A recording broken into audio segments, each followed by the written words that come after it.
Hello, how are you my dear students. एक लंबे अरसे के बाद मैं कह सकती हूँ कि मैं एक और वीडियो के साथ आपके सामने मुखातिब हूँ, क्योंकि ऑफलाइन क्लासेस चल रही है तो बहुत ज़रूरत महसूस हो नहीं रही थी वीडियो बनाने की, लेकिन कभी कभी फरमाइश आ जाती है, आदेश आ जाता है और हम फरमाइश और आदेश को टाल नहीं पाते, कम से कम मैं नहीं टाल पाती। तो आज जो हमारा टॉपिक है वो है BA पार्ट सेकंड के सेकंड पेपर के नाटक कबीरा खड़ा बाजार में। ठीक है,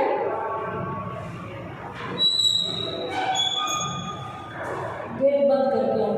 कबीरा खड़ा बाजार में इस साल नया लगाया गया है सेकेंड ईयर में हस्तिनापुर नाटक की जगह। इस नाटक के नाटककार का नाम है भीष्म साहनी। भीष्म साहनी किसी परिचय के मुहताज नहीं है। बलराज साहनी, परीक्षित साहनी, अगर नाम आपने कभी सुने हो तो ये उन्हीं के भाई थे। बलराज साहनी हिंदी सिनेमा के न सिर्फ सितारे बल्कि अभिनेता कहे जाएंगे। स्टार और एक्टर में फ़र्क होता है, फिर कभी इस पर बात करेंगे। भीष्म साहनी को उनके उपन्यास तमस के लिए बहुत याद किया जाता है। तमस बहुत बेबाक ईमानदार चित्रण के लिए याद किया जाता है, जो भारत की आज़ादी के दौरान भारत पाक विभाजन के दंगों पर आधारित है। बसंती, कड़ियाँ, मैयादास की माड़ी इत्यादि इनके और उपन्यास। हानुश और कबीरा खड़ा बाजार में इनके दो नाटक हैं। एक्चुअली सही नाम होता है कबीर, लेकिन व में छोटी की मात्रा इस नाटक में, इसलिए कबीरा नहीं बोलकर या कबीरा बोल रहे हैं।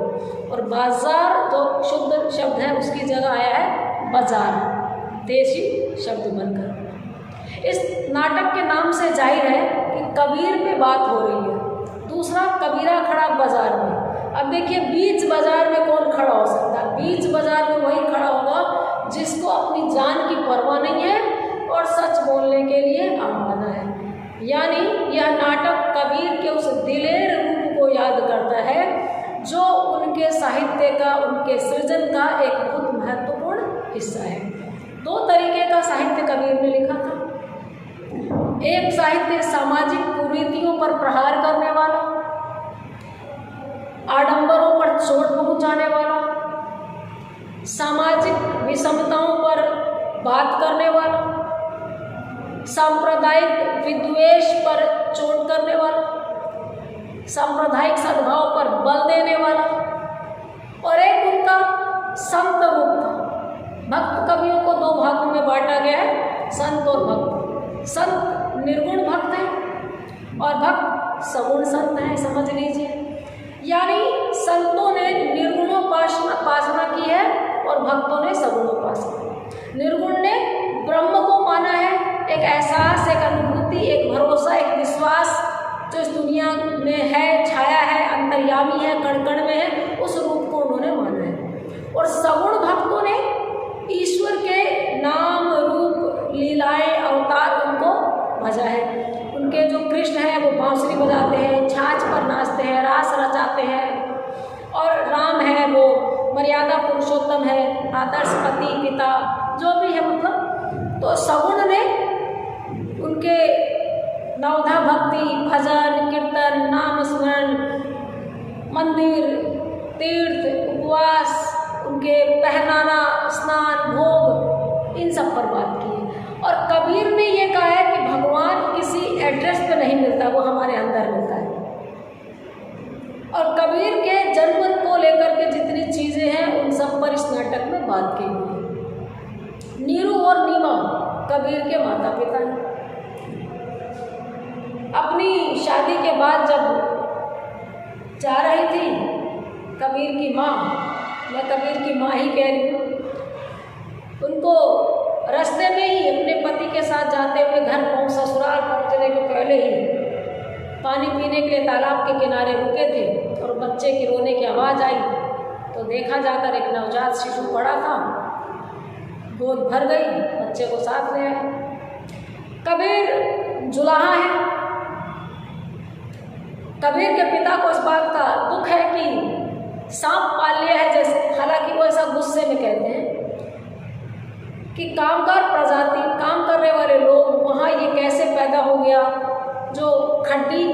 यानी अड्डे पर कपास बुनने के बजाय तारे पे भजन गाता है, लोगों को गरियाता है, लोग मारते हैं। ऐसा नहीं करना चाहिए। लेकिन हम देखते हैं इस नाटक में, मैं अपेक्षा करती हूँ कि या तो नाटक पढ़ लिया होगा या पढ़ेंगे, क्योंकि BA पार्ट सेकंड का एग्ज़ाम आप लोगों को देना है। मेरी पूरी कोशिश है कि आपको इस नाटक से सब कुछ मिले जो आपके परीक्षाओं में होगी।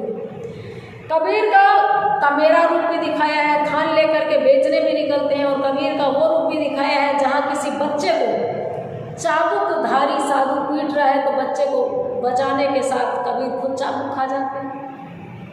कबीर ने इस नाटक के माध्यम से बहुत ही महत्वपूर्ण चीज़ें उठाई है। कबीर ने किसी एक धर्म पर झुकाव नहीं दिखाया है कि हिंदू धर्म बहुत अच्छा है या मुस्लिम धर्म बहुत अच्छा है। मुसलमानों की जो कमियां हैं, जो हिंसात्मक प्रवृत्ति है, उस पर भी उन्होंने बात की है। दिन में रोज़ा रखत है, रात हनन है गाय, यह तो खुशी व बंदगी कैसे खुशी खुदाए, यह तो हत्या है वो बंदगी कैसे खुशी खुदाए। काकड़ पाथर जोड़ के मस्जिद लई चुनाए, ता चढ़ी मुल्ला बांग दे बहरा हुआ खुदाए।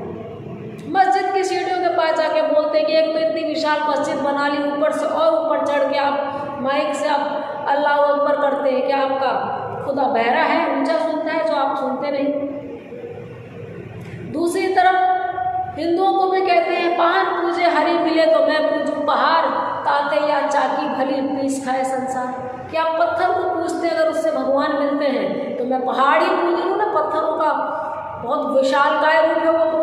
और फिर चक्की गांव में आज भी होती है, घरों में पत्थर की चाकी को पीस करके अनाज मिलता है, पेट भरते हैं, तो मैं उसी को पूजूं ना, संसार उसको पीस करके चला के पेट भरता है। तो उपयोगिता पर बात की है कि हरि भजने से क्या होता है।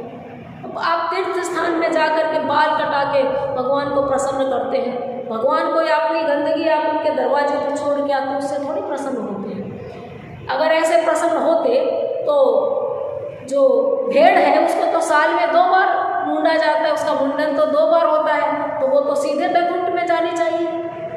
कहने का मतलब है कि जिन आडंबरों ने पंडावाद को बढ़ावा दिया उन सब पे इन्होंने बात की है। PK मूवी आपने देखी होगी कि एक अंतिम शक्ति को PK भी मानता है, लेकिन उसके पहले जनता के, आम आदमी के और भगवान के बीच में जो दलाल आ गए हैं, मीडिएटर आ गए हैं, वो धंधेबाज होते हैं, वो अपनी दुकान चमकाते हैं। इन सब पर कबीर ने इसमें बात की है। मौलवी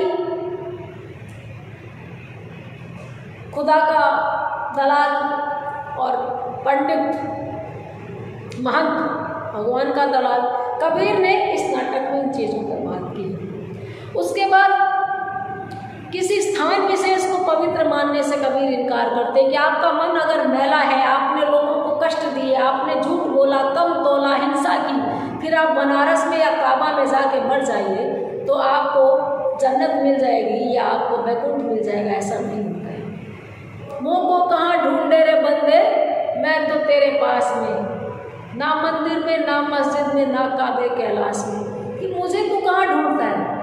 मैं काबा या कैलाश में नहीं हूँ, मंदिर या मस्जिद में नहीं हूँ, मैं तेरे भीतर हूँ, तेरे आस विश्वास में हूँ। यानी ईश्वर को ढूंढने के लिए दर दर जाने के बजाय अपने भीतर ढूंढिए, और वहाँ भी ईश्वर उसी को मिलेगा जिसके मन में प्रेम है। प्रेम न बाड़ी उपजे, प्रेम न हाट बिकाए, राजा प्रजा जही रुचे, शीश दे ले जाए। कि प्रेम बाजार में नहीं मिलता, शोरूम में, शोकेस में, मॉल में नहीं रखता। जो बलिदान दे सकता है, समर्पण कर सकता है, दूसरे के लिए अपने आप को निछावर कर सकता है, प्रेम उसका होता है। प्रेम गलियति सांकरी तामे दो न समाए, मैं हूँ तो हरि है, नहीं हरि है तो मैं ना। कि मैं भी हूँ और तुम भी हो, तब प्रेम नहीं होगा, हम बनना पड़ेगा। जनता के साथ प्रेम करना पड़ेगा, उनके लिए आपको खड़े होना पड़ेगा। उन पर अत्याचार हो रहा है तो बोलना पड़ेगा, और ईश्वर को अपने अंदर महसूस करना पड़ेगा। कुछ चीज़ों में कबीर सही मायने में प्रभावित करते हैं। हमारे यहाँ अक्सर कहा जाता है कि ये ब्रह्मा जी के मुख से ब्राह्मण, भुजाओं से क्षत्रिय, उदर से वैश्य और पैरों से शूद्र की उत्पत्ति हुई है। बुरा मत मानिएगा, अगर यही सृष्टि का क्रम है तो अमेरिका, इंग्लैंड, बाकी देशों में क्यों नहीं आया? चार्ल्स डार्विन की एक किताब है origin of the world species, उसमें बताया है कि ये जो धरती है, सृष्टि है, ये विकास का परिणाम है। एक दिन में, एक रात में या 14 दिन में कोई दुनिया नहीं बनी है कि एक दिन में ईश्वर ने डिसाइड किया इधर चांद है, सुंदर ही ये और तो पेड़ पौधा रही है, नहीं। धीरे धीरे धीरे धीरे बहुत से सरीसृप खत्म हो गए, बहुत से स्तनधारी जलधारी खत्म हो गए, बहुत सी नई प्रजातियां आ गई, डायनासोर चले गए, कुछ नए जीव जंतु आ गए। लगातार ये दुनिया परिवर्तनशीलता की तरफ जा रही है। तो ऐसे में कबीर हिंदुओं और मुसलमानों दोनों से बहुत प्रासंगिक प्रश्न पूछते हैं, और मुझे ताज्जुब होता है कि कैसे पूछ लिया। आज कबीर होते तो बहुत मुसीबत में होते, लिंचिंग भी हो सकती थी। सीधे कहते हैं, जो तू बामन बमनी जाया आन बाट में क्यों नहीं आया, जो तू तुरक तुरक नहीं जाया भीतर खतना क्यों न कराया।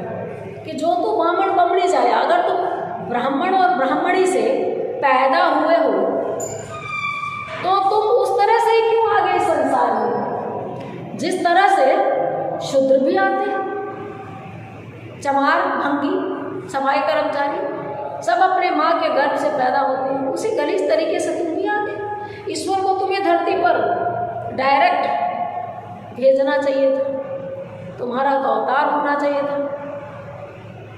गर्भ से उत्पत्ति हो गई, बड़ा ही साधारण तरीके से आना हुआ। और दूसरी तरफ मुसलमानों से कहते हैं कि बनाने वाले ने हमारे छोटे छोटे रोम छिद्र तक बनाए हैं, ये पलके, ये भौं हैं, ये बाल, आँख, नाक, कान, कितनी कॉम्प्लिकेटेड रचना है मानव शरीर की, वो सब कुछ करके भेजा। तो अगर तुमको उसको मुसलमान बना के भेजना था तो खतना भी करके भेज देता है। मामूली सी सर्जरी, मामूली सा ऑपरेशन, वो तुमको क्यों करना पड़ता? यानी बर्थ मार्क, ठप्पा पैदा करके, ठप्पा लगा के भगवान नहीं भेजता। 3 इडियट्स में भी आपने देखा होगा, आप किसी नंगे बच्चे को कहीं छोड़ दीजिए, छोड़ ही देते हैं, उसको जो ले जाएगा वो अपना नाम देगा, अपने वस्त्र पहनाएगा। बहुत बड़े पंडित जी ले जाएंगे तो बच्चा उस घर में जो शास्त्र, पुराण, गीता, रामायण चलती है वो पढ़ेगा। कोई पंजाबी ले जाएंगे भाई साहब तो वो गुरु नानक जी की शब्द पढ़ने लगेगा उनके।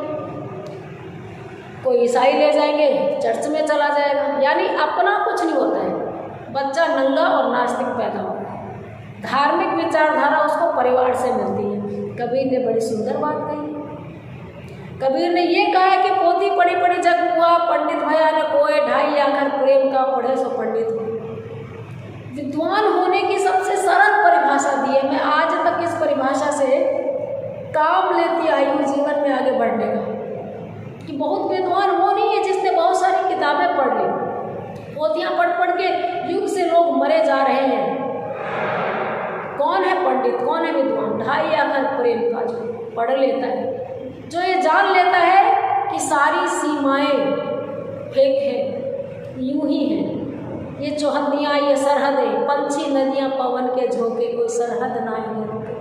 तो ये मानता है कि नस्लवाद कुछ नहीं है, रंगवाद कुछ नहीं है, लिंगवाद कुछ नहीं है। सभी मनुष्य, इवन प्राणी मात्र प्रेम करने लायक है। ये नहीं है कि मनुष्यों को प्यार करो, गाय को मारो, कुत्ते को मारो, छोटे छोटे पपीज को आप तंग करो, नहीं, जिसमें भी प्राण है। और इवन मैं तो कहती हूँ कि जो हमारे नॉन लिविंग थिंग्स है उनका भी हम ध्यान रखेंगे तो वो ज़्यादा ध्यान रखेंगे। आप दीवार बनवा दीजिए, उसमें पानी की पीक थूकिए, उसके चलते टाइम ठोकर मारते चलिए, गाड़ी जोर से खड़ी कीजिए, दीवार भी टूट जाएगी। आप अपना नया कुर्ता ला करके धो करके सीधा और धूप में सुखा दीजिए, 4 दिन मत उतारिए, उसका भी रंग खराब हो जाएगा, कपड़ा कच्चा हो जाएगा, जल्दी फट जाएगा। हमें हर चीज़ का ध्यान रखना चाहिए। और बात है ना कि हम चीज़ों को प्यार करने लगे और लोगों को इस्तेमाल करने लगे।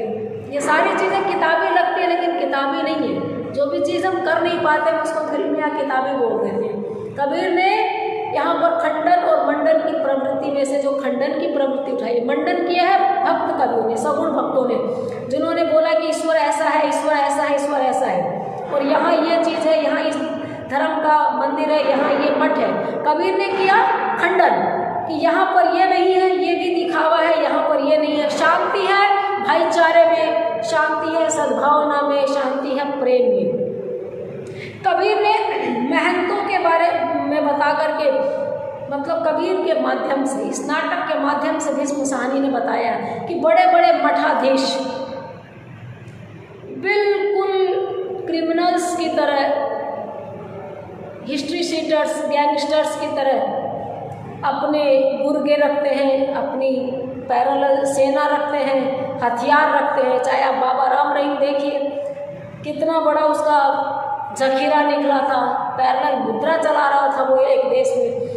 ये सारे मठाधीश वासनाओं के पुतले होते हैं, क्रोध और काम से जीत लेने का संदेश दुनिया को देते हैं, लेकिन खुद उससे ऊपर उठे हुए नहीं होते हैं। इस नाटक में आपस में उन मठाधीशों की रंजिशें, रक्तपात, लड़ाई दिखाई है कि जनता तो साइड में रह जाती है। और फिर जो ईश्वर भजन करने की बात करते हैं वो मठाधीश मठ की जमीन भी हथिया लेते हैं कोतवाल से मिली भगत करके, और बाद में सामने चमारों की बस्ती है, दलितों की बस्ती है, उनको वहाँ से हटवा देना चाहते हैं कि हम पवित्र लोग हैं और हमारा सुबह सुबह इनका दर्शन करने से जो है वो दिन अपवित्र हो जाएगा। देखिए कैसी छोटी सोच है। आप अगर ईश्वर की साधना में लगे हैं तो ये बैरियर्स तोड़ने पड़ेंगे कि कौन छोटा है कौन बड़ा है। तो अस्पृश्यता, छुआछूत, जातिवाद, भाई आडंबर, इन सब चीज़ों पर इस नाटक के माध्यम से बहुत अच्छी तरह प्रकाश डाला गया है। एक और चीज़ कोतवाल और मौलवी की बातचीत से दिखाई गई है। मौलवी को जब लगता है कि धर्म, मजहब उसके मानने वाले अनुयायी आगे ले जाते हैं, तो कोतवाल उसको बहुत बड़ी बात कहता है कि नहीं, अनुयायी नहीं ले जाते, शासक लेके जाते हैं। जिस शासक का जिस धर्म में, जिस मजहब में, जिस संप्रदाय में, जिस रिलीजन में विश्वास होता है, वो आने के बाद में अपनी मशीनरी का यूज करके उस धर्म को, संप्रदाय को बढ़ावा देता है।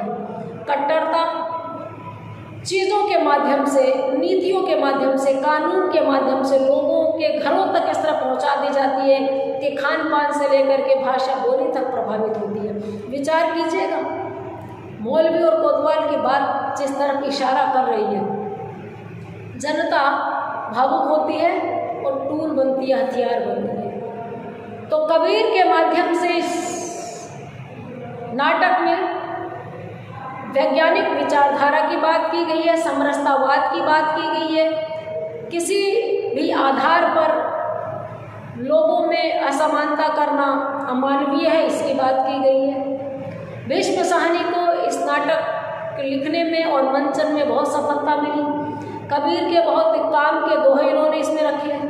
कबीर का प्रेमी रूप भी आया है जब वो लोई को घर लेके आता है और अपने हाथ से बुनी हुई चुनरी उड़ाता है।